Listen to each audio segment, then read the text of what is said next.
benar secara statistika bila diasumsikan datanya normal dan homogen. Ini biasanya nanti kalau kita semacam membuat model regresi dan sebagainya. Yang ketiga, ini tadi yang saya sampaikan ya, mengarahkan pada metode alternatif. Maksudnya, bila uji prasyarat ini gagal dipenuhi, maka kita bisa lanjut kepada uji yang lain, yakni uji non-parametrik seperti Kruskal-Wallis, Mann-Whitney, dan sebagainya yang akan kita pelajari pada pertemuan selanjutnya. Nah, kali ini kita akan belajar tentang apa dan bagaimana uji prasyarat itu dilakukan. Salah satunya dengan uji Shapiro-Wilk dan juga uji Levin serta uji Bartlett. Untuk apa? Yang pertama adalah untuk menguji normalitas data. Apakah data yang kita miliki ini berdistribusi normal atau tidak? Yang kedua, kita ingin menguji apakah ada variansi di dalam data-data yang kita punya. Jadi variansi antar kelompok data atau antar kelompok perlakuan yang kita punya. Dengan bisa menggunakan uji Levin atau uji Bartlett. Kemudian yang ketiga, sebenarnya yang ketiga ini harusnya dilakukan di awal ya, sebelum uji normalitas maupun uji homogenitas, yakni mengecek apakah data yang kita punya itu ada data yang outlier enggak, data yang menyimpang dari kecenderungan kelompoknya. Ini nanti kita bisa menggunakan uji boxplot, z-scroll, plot residu, dan sebagainya. Tapi di dalam contoh Excel ini, saya menggunakan uji Grabs yang kebetulan ada di software yang kita install kemarin. Gitu ya. Oke. Mungkin Anda perlu mencoba juga, karena kadangkala tampilan dari apa yang kita install itu versinya berbeda. Oke ya. Yang pertama saya akan ambil contoh di sini uji normalitas. Misal kita melakukan studi riset nih terkait dengan pengembangan katalis hidrorengkah. Nah, katalis ini digunakan untuk proses hidrorengkah misalkan minyak bumi.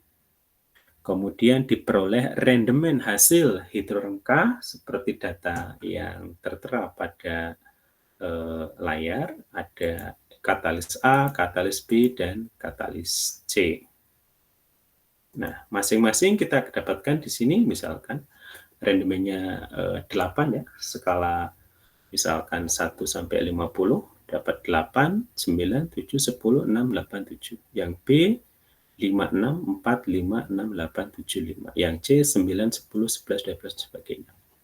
Nah, sebenarnya ini kan kita kemarin kepingin menguji apakah ada perbedaan rendemen dari penggunaan katalis A, B, dan C menggunakan statistika parametrik, yakni misalkan menggunakan uji ANOVA single factor misalkan. Nah, sebelum kita melakukan uji ANOVA single factor, maka kita harus pastikan dulu bahwa data yang kita punya ini memenuhi prasyarat untuk dilakukan uji statistika parametrik. Oke, kita mulai yang pertama. Apakah data-data dari kelompok-kelompok ini berdistribusi normal? Yang dimaksud dengan distribusi normal itu datanya kalau kita plotkan, dia akan membentuk gini kurvanya ya. Sorry, gambarnya jelek. Kita hapus dulu.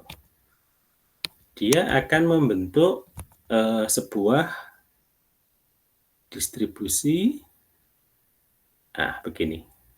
Nah, ini yang disebut dengan distribusi normal. Jadi, di sisi kiri dan sisi kanan, kalau kita bagi dua, kita akan mendapatkan data yang simetris begitu. Ini yang dimaksud dengan distribusi normal. Nah, di sini kita akan menguji apakah kelompok A yang ini datanya memenuhi untuk dilakukan uji statistika parametrik dengan asumsi bahwa data dari kelompok A itu memiliki data yang berdistribusi normal. Apakah B juga berdistribusi normal? Apakah C juga berdistribusi normal? Oke, pada kesempatan ini sebenarnya kalau Anda kepengen belajar lebih dalam, akan lebih baik mengetahui rumusan di balik apa yang kita tuliskan di Excel ini. Tapi karena materi kita masih banyak, jadi saya persingkat. Yang penting Anda bisa dan paham menggunakan aplikasi Excel untuk melakukan uji prasyarat statistika parametrik. Yang pertama ini tentunya adalah uji normalitas. Oke, bagaimana caranya? Kita menggunakan fungsi. Yang pertama adalah fungsi dari Shapiro-Wilk, ya. Jadi yang pertama, ini kita bikin begini saja, kelompok A, kelompok B, kelompok C, atau saya coba ini kan ke sebelah ya. Ke sini misalkan saya ulang supaya Anda tahu. Ada kelompok A, ada kelompok B dan C. Saya kasih apa ini? Ada serisnya ya. Oke, A, B, C. Kemudian apa yang dimaksud dengan statistika W atau nilai W? Ini sebenarnya singkatan dari nilai Wilk ini ya. Disebut Shapiro-Wilk karena ya ini gabungan dari nama dua orang. Nah, di sini karena kita menggunakan nilai dari W atau Shapiro-Wilk ini, kita tuliskan di situ sesuai dengan rumusan. Untuk kelompok A adalah, coba Anda cek di Excel Anda, apakah fitur ini muncul enggak? Kalau Anda belum menginstal RealStatX ini, biasanya dia tidak muncul ya. Sehingga Anda harus memastikan apakah ketika saya ketikkan Shapiro begini, di Excel Anda muncul enggak gitu ya. Oke, itu yang perlu dipastikan. Karena ada banyak berbagai fitur ya, tidak hanya mengetik ini, tapi bisa kadangkala langsung seperti yang kemarin kita masukkan dari data analisis. Oke, kita pakai yang manual ya. Kita masukkan kelompok A pakai Shapiro dari B10 sampai B17. Kemudian kita pakai ini ya, fungsi false. Ini fungsi logika false ya, supaya nanti kita dapatkan begini. Nah, kita dapatkan nilai 0,9648 ini. Nah, untuk yang B kita tinggal ganti saja di sini. Yang B datanya adalah yang dari sini ke sini. Oke. Yang C juga sama, tinggal kita ganti yang dari sini ke sini. Nah, itu kita sudah mendapatkan nilai Shapiro-Wilk-nya. Apa maksudnya? Maksudnya adalah semakin dekat dengan nilai 1, nilai W ini, itu datanya akan semakin lebih terdistribusi normal bentuknya. Lebih mengikuti bentuk distribusi normal datanya. Jadi kalau nilai W-nya ini mendekati 1, maka data itu lebih mendekati data distribusi normal. Oke. Di samping nilai W, kita juga bisa menggunakan nilai p-value sebagaimana kemarin kita selalu menggunakan nilai p-value untuk membuat keputusan gitu ya. Oke. Maka kita bisa menggunakan p-value. Ya. Ini sebenarnya bisa salah satu yang dipakai sih, tapi dalam hal ini karena kita sedang belajar, jadi saya perlu menyampaikan kedua-duanya. Sebenarnya antara nilai W dengan P itu ya hampir sama. Oke, nilai p-value di sini kita menggunakan Shapiro-Wilk test, atau kalau di situ kita menggunakan fungsi SW, cari yang ada SW test, yang ini bawah ya, SW test.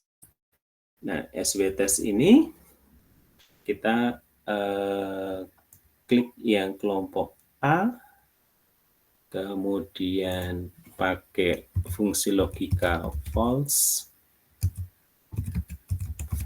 2 kali. Ada yang salah ini, salah ngetik.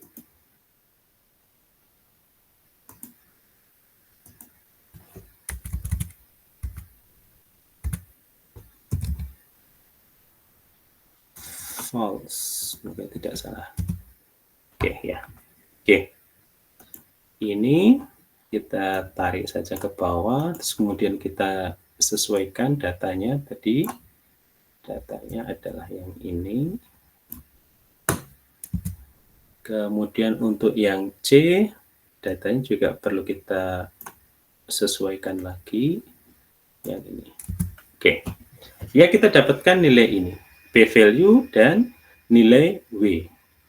Sebenarnya dari nilai p-value kita bisa melihat, ya, interpretasinya adalah jika nilai p-value lebih besar daripada nilai alfa, begitu, maka H0 diterima. Intinya kan kemarin seperti itu. H0 diterima artinya bahwa datanya berdistribusi normal. Kalau kita lihat di sini kelompok A, p-value-nya 0,8 lebih besar daripada 0,05 ya. 5% itu 0,05 yang kemarin yang kita masukkan tadi. Pada taraf signifikansi 0,05, oh berarti kelompok A datanya berdistribusi normal. Oh artinya memenuhi syarat untuk dilakukan uji statistika parametrik. Yang data B juga berdistribusi normal, data C juga berdistribusi normal. Loh Pak, kalau dari nilai p-value saja bisa diketahui, ngapain kita menghitung nilai W, begitu ya. Ada kalanya kita kepingin melihat data mana yang lebih berdistribusi normal antara kelompok A atau kelompok B. Biasanya dalam kasus ini adalah mana yang lebih berdistribusi normal ketika ada data outlier. Ketika data outlier-nya kita keluarkan, mana yang lebih normal gitu. Meskipun ininya bisa nilainya sama. Tapi kalau misalkan di sini ada kayak gini misalkan kasusnya ya.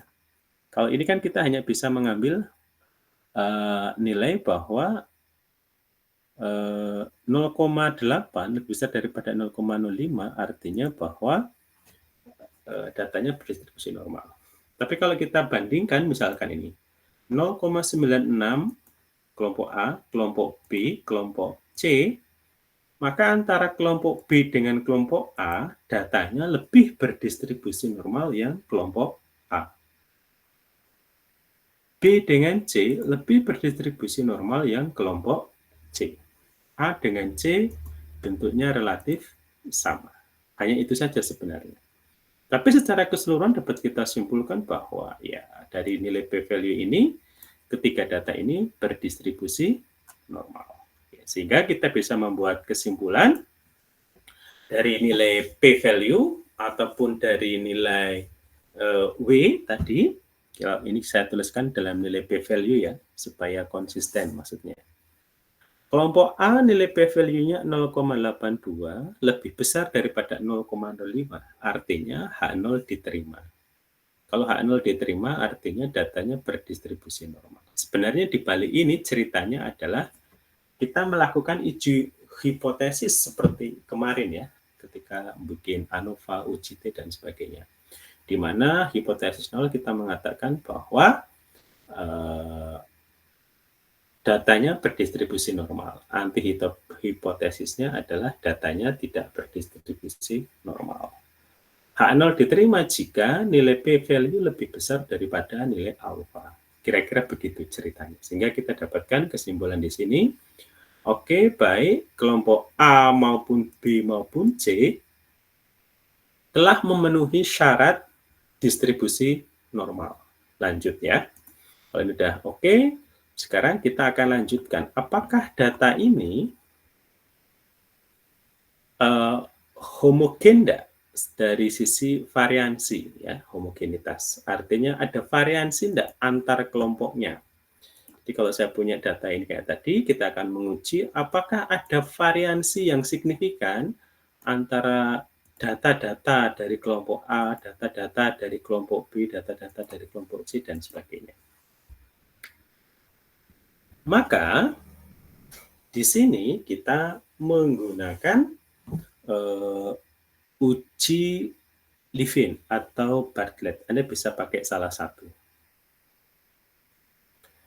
Misal saya punya data ini ya, sama yang kayak tadi. Kita akan menggunakan fungsi Levin dari semua data yang ada di sini. Kemudian kalau uji Levin saya menggunakan argumen 0, maksudnya adalah, jadi kalau di dalam distribusi normal, 0 itu adalah pusat data, atau nilai rata-rata, atau nilai tengahnya. Jadi kalau di dalam distribusi normal, yang gambarnya begini, kok enggak mau.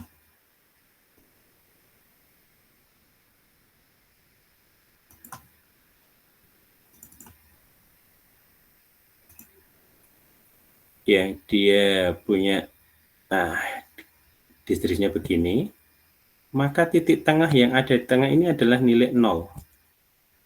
Yang sini negatif, yang sini positif. Gitu. Nah, artinya nilai rata-rata itu ada di tengah itu tadi. Itu yang dimaksud dengan argumen 0 di dalam fungsi Levin tadi.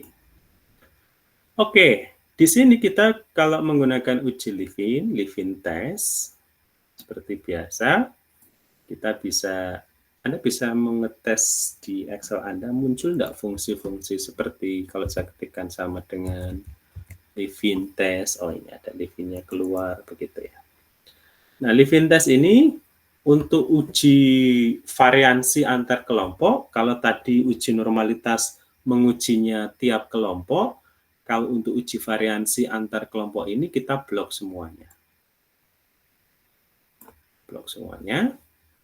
Kemudian di sini pakai nilai tengah rata-rata 0. Jadi begini. Nah, nilai 1.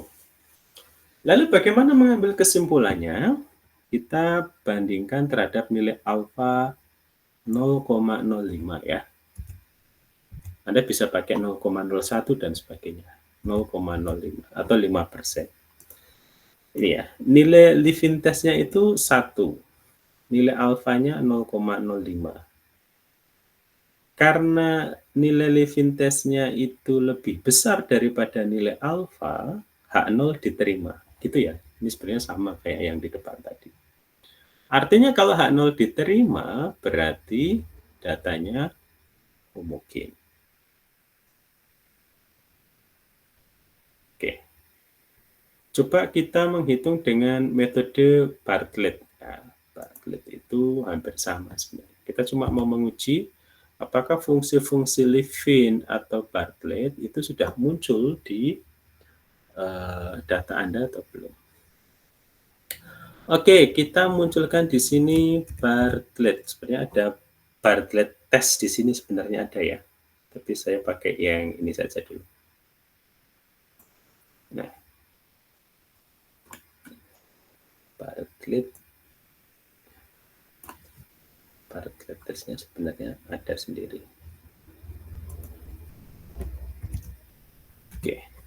Nah, didapatkan angka yang 0,998. Ini kalau dibulatkan juga hampir sama seperti uji Levin ya, 1. Nah, kita bandingkan terhadap nilai alfa 0,05. Karena 0,09 itu lebih besar daripada nilai alfa, maka H0 diterima. Oke, artinya datanya bersifat homogen. Variansi antar kelompoknya itu tidak signifikan. Itu yang dimaksud dengan uji homogenitas variansi. Untuk melakukan uji ini, misalkan uji Levin atau uji Bartlett, itu kadang ada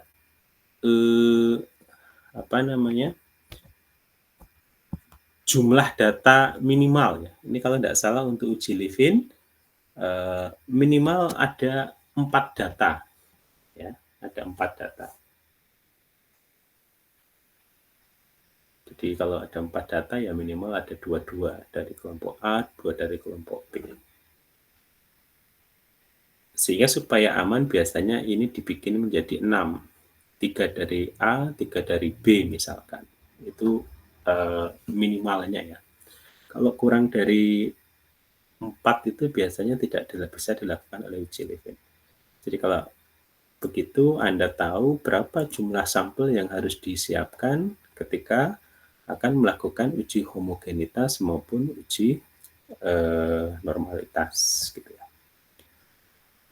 Oke, untuk yang terakhir ini sesungguhnya harusnya Anda lakukan lebih dahulu ya, supaya Anda tahu tentang apakah data-data yang saya punya ini ada data yang outlier atau tidak. Seringkali kita melakukan titrasi 1, 2, 3, kenapa diulang 3 kali, untuk melihat apakah data yang kita peroleh ini kebetulan atau memang menunjukkan konsistensi. Nah, di sini kita bisa menggunakan uji Krapf. Ada berbagai macam uji sebenarnya ya, tapi ini kita pakai yang sudah ada saja di Excel yang kita install, yang versi real start-nya. Nah, untuk uji ini kita menggunakan fungsi di sini adalah data mana yang mau diuji. Nah, uji outlier ini tentu outlier dalam satu kelompok ya, dalam kelompok A, dalam kelompok B, dalam kelompok C. Apakah ada data yang dicurigai sebagai data yang outlier? Maka di sini kita menggunakan fungsi sama dengan graphs. R1 ini adalah rentang data, kemudian di sini adalah fungsi logika, ini false atau true begitu. Kemudian alfa adalah nilai signifikansi. Dalam kasus ini kita pakai 0,05. Boleh enggak pakai 0,01? Boleh. Artinya itu 1% toleransi kesalahannya. Atau 10%, jadi 0,1 misalkan.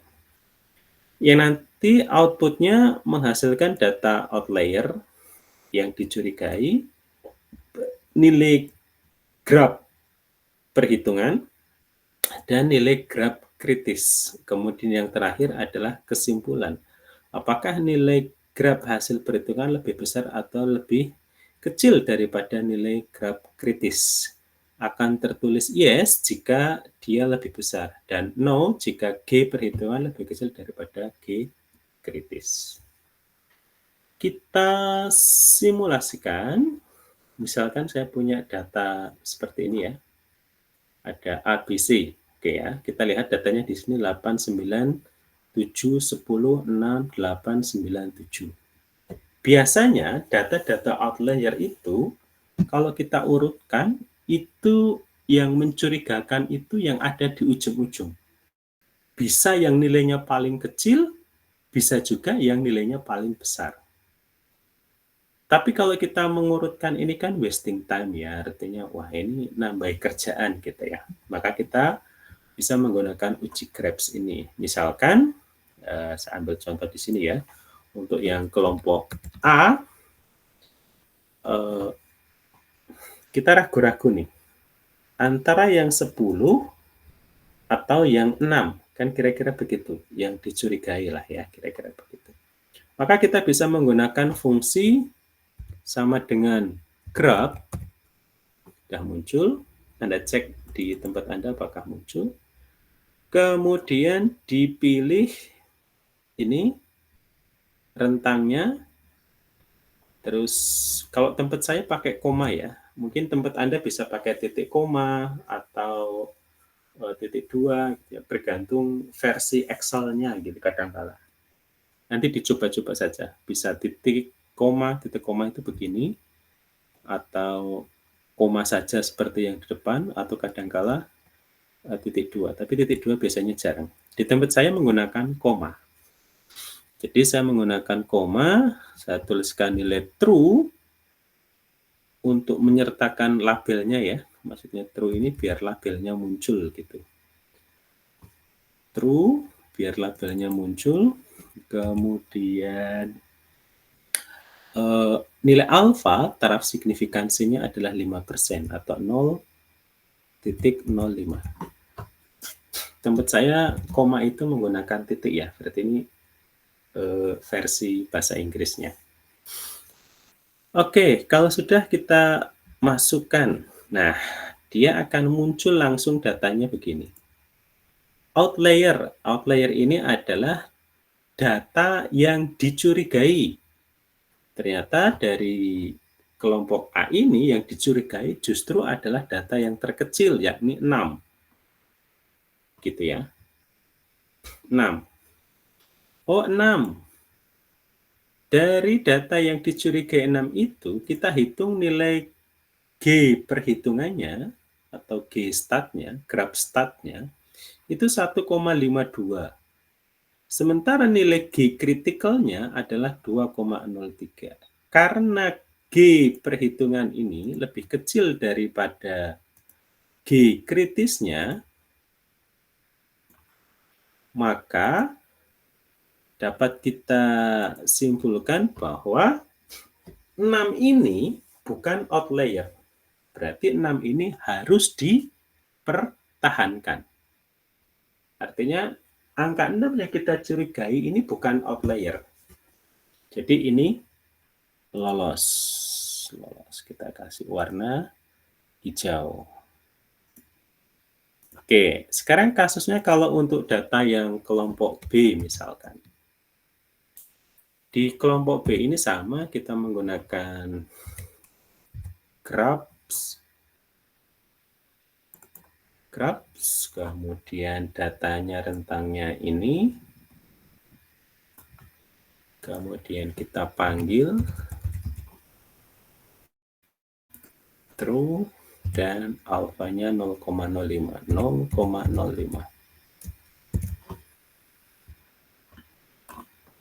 Maka apa yang terjadi? Yang terjadi adalah yang dicurigai bukan yang terkecil, tetapi yang paling besar. Di sini kebetulan data paling kecil 5. Terbesar 17. Nah, di sini ternyata yang dicurigai adalah data yang nilainya 17.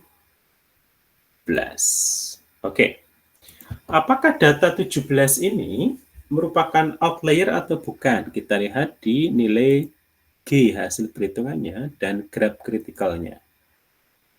Nilai G hasil perhitungan diperoleh nilai 2,35, lebih besar daripada nilai G kritisnya. Artinya nilai signifikansinya yes. Artinya ini berbeda signifikan gitu ya. Sehingga nilai 17 di data kita yang punya ini termasuk outlier. Gitu ya. Bapak, apakah nanti datanya kalau misalkan outlier-nya ada banyak, kita menguji lagi? Bisa.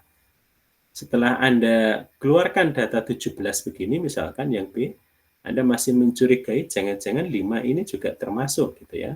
Anda bisa tambahkan di bawahnya di sini misalkan graphs untuk data setelah 17-nya kita keluarkan. Jadi saya hanya akan ngeblok dari 5 sampai ke 7.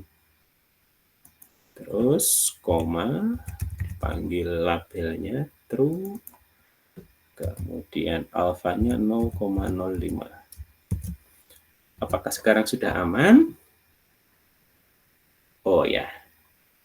Di sini ternyata setelah kita mengeluarkan angka 17, Yang dicurigai selanjutnya adalah angka tertinggi selanjutnya, yakni 8. Ini 8. Ternyata angka 8 ini apakah merupakan outlier? Kita lihat dari ini ya, dari sini saja sebenarnya. No ya, bahwa angka 8 ini bukan data outlier. Jadi, angka 8 yang di sini ini harus dipertahankan. Jadi data yang B ini hanya tinggal 5, 6, 4, 5, 6, 8, 7. Gitu ya. Ya, dari mana ya datanya? Dari ini ya. G hasil perhitungan 1,5 lebih kecil daripada G kritis 1,9. Sehingga angka 8, data 8, yang nilainya 8 ini tetap dipertahankan. Oke, sekarang kita lanjut kepada check outlier dari kelompok yang C misalkan. Dari kelompok C ini sama ya, kayak tadi kita tuliskan crowds, kemudian kita pilih rentang datanya dari 9 sampai 10, kita kasih label true, dan alfanya 0,05. Oke, mana C-nya? Ini ya. Oh, C juga yang dicurigai adalah data dengan nilai 8. 8 berarti paling kecil ya di sini ya. Di kelompok C, angka 8, nilai 8 adalah nilai yang terkecil yang dicurigai. Tapi dari data analisis graph-nya di sini, nilai G hasil perhitungan 1,5 lebih kecil daripada 2,03. Artinya bahwa data dengan nilai 8 ini bukan outlier atau no di sini.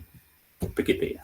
Nah, kira-kira begitu cara untuk menguji outlier data kita, apakah outlier atau bukan, dengan menggunakan real stats. Tapi ini bukan satu-satunya ya, ada banyak aplikasi statistika yang bisa untuk melakukan analisis outlier. Ini hanya merupakan salah satu saja yang versi gratis yang bisa kita manfaatkan untuk mengolah data. Nah,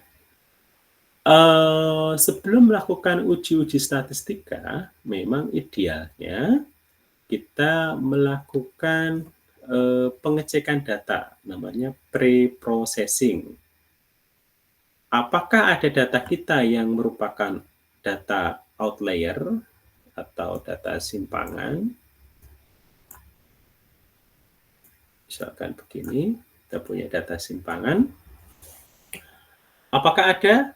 Kalau ada kita keluarkan. Kalau keluarkan tinggal sisa ini misalkan nanti baru kita lakukan uji normalitas, uji homogenitas, dan seterusnya. Biar tidak kerja 2 kali gitu maksudnya. Tapi di sini saya balik ya dari uji normalitas, homogenitas, outlier. Sebenarnya yang benar itu ya outlier dulu. Tapi karena saya hanya menekankan bahwa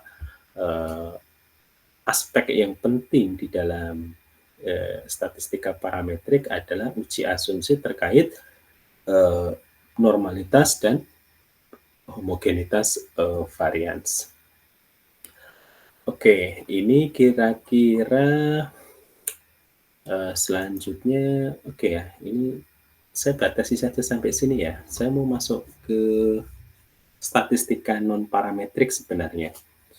Tapi karena ini bahasan yang terpisah dari statistika parametrik, jadi saya cukupkan di sini. Jadi kira-kira nanti kita akan belajar statistika non-parametrik itu ada banyak di sini ya. Kalau kita cek di ANOVA kemarin, ketika kita ngecek ANOVA ini, di sini ada ini ya, ada fasilitas ini, living test ini, oh berarti ini dipakai. Jadi kalau Anda punya data, misalkan Anda klik yang data ini, misalkan, kemudian Anda kepengen mengujinya dengan ANOVA, apakah diikuti dengan Leeuwenthal. Uji Leeuwenthal tadi berarti terkait dengan uji homogenitas ya. Terus kemudian kalau ANOVA-nya tidak jalan, Anda bisa cek dengan ini yang non parametrik ya, yang Kruskal-Wallis ini. Kruskal-Wallis, kemudian kalau di sini kebetulan hanya ada Kruskal-Wallis. Ada ini juga Welch, ini juga non parametrik. Artinya kalau ANOVA-nya tidak memenuhi ini uji homogenitas, maka dia akan diuji lanjut dengan metode Kruskal-Wallisnya gitu. Kira-kira itu yang ini ya. Jadi sebenarnya bisa Anda cek sendiri caranya, apa bedanya antara statistika parametrik, berarti parametriknya di sini adalah ANOVA. Non parametriknya adalah Kruskal-Wallis di sini. Nah, di sini ditengahi oleh uji Leeuwenthal. Kruskal-Wallisnya nanti apakah akan dilanjutkan dengan analisis lebih lanjut ya? Lebih lanjut itu kayak kemarin ANOVA single factor kan kita ingin menentukan kelompok mana yang berbeda. Nah, nanti Anda bisa lanjutkan di sini kontras, mana yang berbeda, mana yang sama gitu ya. Ada yang kontras dan sebagainya. Anda bisa cek-cek di sini. Nah, sebenarnya di sini kalau Anda eksplor juga ada banyak yang bisa dieksplorasi terkait dengan regresi ya. Nah, kayak gini. Saya lupa ini. Ada multiple linear regression. Jadi ini sudah masuk sebenarnya analisis multivariat yang nanti akan kita bicarakan setelah analisis non-parametrik. Contoh multiple linear regression ini kemarin adalah, saya lupa ya, mungkin ada yang jadi asisten ya. Nanti bisa Anda baca file Excel yang uji FTIR. Uji FTIR itu kan kemarin kita menggunakan nilai absorbansi dari rentang panjang gelombang 950 sampai 1550. Ada 400 data. Jadi kalau biasanya Anda membuat kurva kalibrasi dengan cara begini, X-nya ini hanya ada satu, ini X, ini Y. Multiple linear regression itu yang sumbu X-nya itu tidak hanya satu. Ada X2, ada X3, dan sebagainya. Jadi nilai X-nya tidak hanya satu, ada X. X-nya itu kemarin itu sekitar ada 400 nilai X begitu. Coba bayangkan bagaimana kita mau membuat kurva kalibrasi yang sebenarnya kalau sederhananya kita seringkali diajarkan begini, ini parameter X, ini parameter Y, atau paling mudahnya misalkan X ini adalah konsentrasi, Y adalah absorbansi, begitu ya. Tapi kalau di instrumen itu kurva kalibrasi itu sering dibalik. Maksud dibalik adalah kalau biasanya Anda diajari X ini adalah konsentrasi, Y-nya adalah absorbansi, kalau di alat itu dibalik. X itu adalah absorbansi, Y-nya itu adalah mana tadi? Y-nya adalah konsentrasi. Jadi kalau Anda biasanya mendapatkan persamaan absorbansi sama dengan ini gradien dikalikan dengan konsentrasi ditambah dengan intercept I. Kalau di instrumen, alat membacanya tidak begitu. Konsentrasi adalah di sini gradien dikalikan dengan respon alat ditambah dengan I. Intercept maksudnya. gitu. Nah, sehingga kenapa ini bisa terjadi? Karena ceritanya begini, kalau Anda membuat variasi konsentrasi misalkan dari 0 sampai dengan misalkan 100 ppm pada rentang misalkan 10-10, berarti 0, 10 ppm, 20, 30, 40, 50 sampai 100, siapa yang menggaransi bahwa konsentrasi yang Anda buat itu betul-betul sama dengan yang dimaksud? Misalkan Anda kepengen membuat 10 ppm, tapi ternyata penambahan aquadisnya itu kelewat sedikit dari ambang batas pada labu ukur. Jadinya kan tidak 10 ppm misalkan, jadinya adalah 9,95 ppm misalkan jadinya. Nah, itu akan memberikan efek bias yang besar terhadap hasil. Tapi berbeda kalau misalkan si respon alat seperti absorbansi dan sebagainya itu dijadikan sebagai variabel bebasnya, bukan variabel terikat, gitu ceritanya.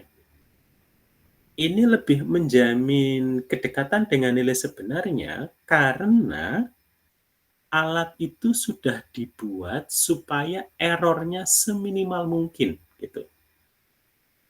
Jadi kalaupun Anda salah membuat konsentrasi di sini, ininya pasti ikut berubah. Yang perubahan nilai A itu ketelitiannya jauh lebih baik daripada human error, ceritanya begitu. Sehingga di sini konsentrasi sebagai Y dan absorbansi sebagai X. Nah, di dalam analisis multivariat nanti, X-nya ini kan berarti nilai absorbansi.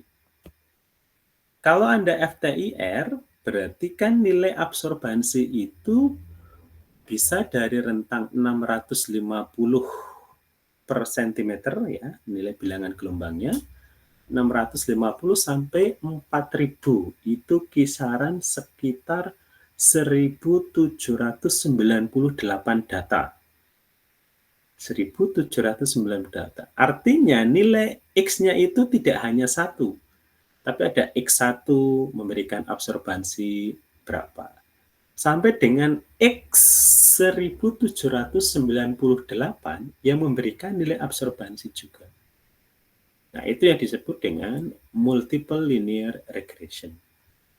Nah, nanti di multiple linear regression itu kita diminta atau kita mengkaji kira-kira variabel mana saja sih yang memberikan kontribusi signifikan.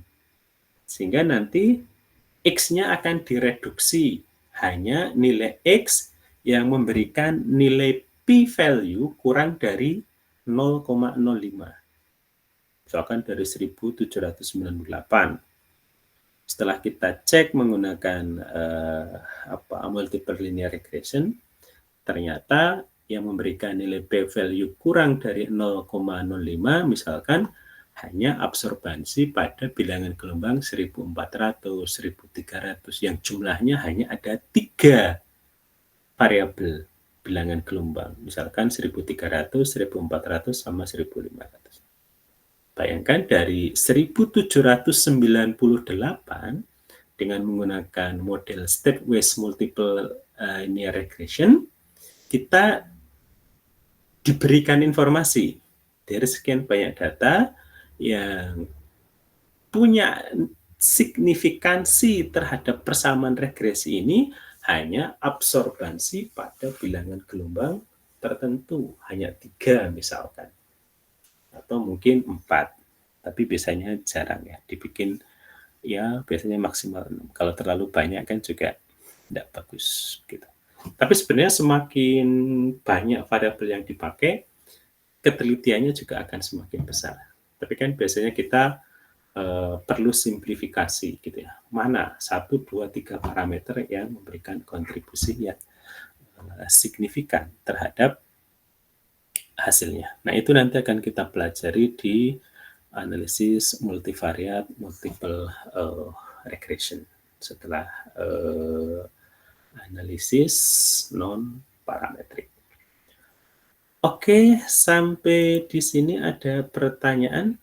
Oh, sebentar. Ada pertanyaan enggak? Saya terputus enggak ini? Tidak, Pak. Oh ya, oke. Kalau tidak ada pertanyaan, saya cukupkan sekian. Berarti kelas B kosong ya?